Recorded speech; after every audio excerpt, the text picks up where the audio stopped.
নমস্কার বন্ধুরা, রাজেন্দ্রানীতে সকলকে স্বাগত জানাই। আমি তৃপ্তি। আর আজকে তোমাদেরকে একটা অসাধারণ স্বাদের রসমালাই বানিয়ে আমি দেখাবো। রসমালাই তো আমরা কিনে খাই, কিন্তু বাড়িতে এইভাবে বানিয়ে দেখো, অসাধারণ স্বাদ হয়, সত্যি বলছি। তো এটার জন্য আমার বানানোর জন্য যেটা লাগবে সেটা হচ্ছে গোল্ড দুধ। দেখিয়ে দিলাম, এক প্যাকেট অলরেডি আমি ঢেলে দিয়েছি কড়াইয়ের মধ্যে, আর একটা প্যাকেট দেখালাম, আর এটাও ঢেলে দিচ্ছি। তো আমি দুটো প্যাকেট নিয়েছি দুধের। আর এটা ভালো করে আমি একটু ফুটিয়ে নেব এখন। দেখো, বেশ সর পড়ছে ওপর থেকে। এরকমই দু চারবার আমি করব, বারবার মানে গ্যাসটা সিম করেই আমি ফোটাবো, যাতে এই সরটা পড়ে এবং সরটা নিতে পারি। এবং তারপরে তোমাদেরকে দেখাই যে রসগোল্লা, দু রকমের রসগোল্লা আমার এখন রয়েছে এই মুহূর্তে বাড়িতে, তো সেটাই কাজে লাগাবো।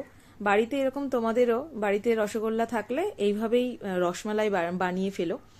আর দেখো, আমার দুধটা প্রায় হয়ে এসেছে।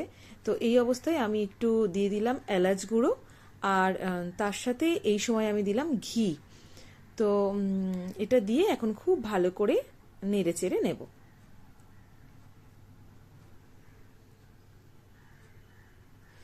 এই সময় আমি ব্যবহার করব তোমার বাতাসা।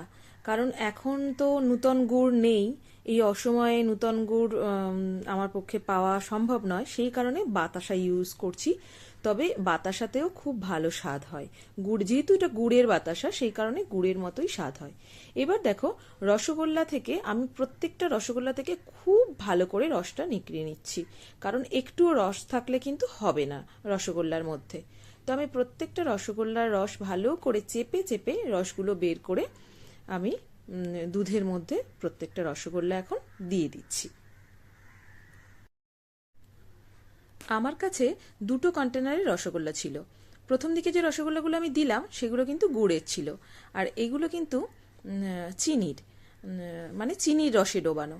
তো যাই হোক, দুটোই দিয়ে দিলাম, দুটোই ছিল অপশান আমার কাছে, তো সেটা সবটাই দিয়ে দিলাম।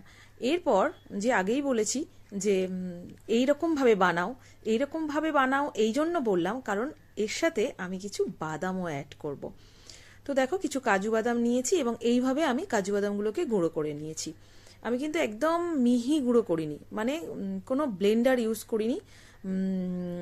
আমি ওই হামনদিস্তার দিয়ে ওই থেতে থেতে নিয়েছি আর কি, সেটা তোমরা দেখতেই পেলে।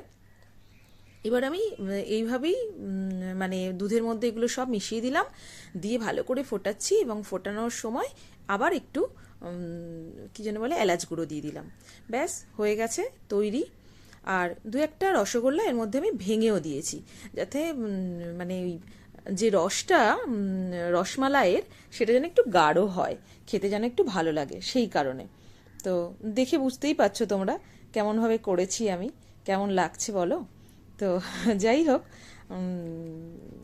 সত্যি বলছি, যারা মিষ্টি ভালোবাসো, মিষ্টি প্রেমীরা বাড়িতে এরকমভাবে রসমালাই বানিয়ে ফেলো, রসগোল্লা বাইরে থেকে কিনে এনেই করে ফেলো।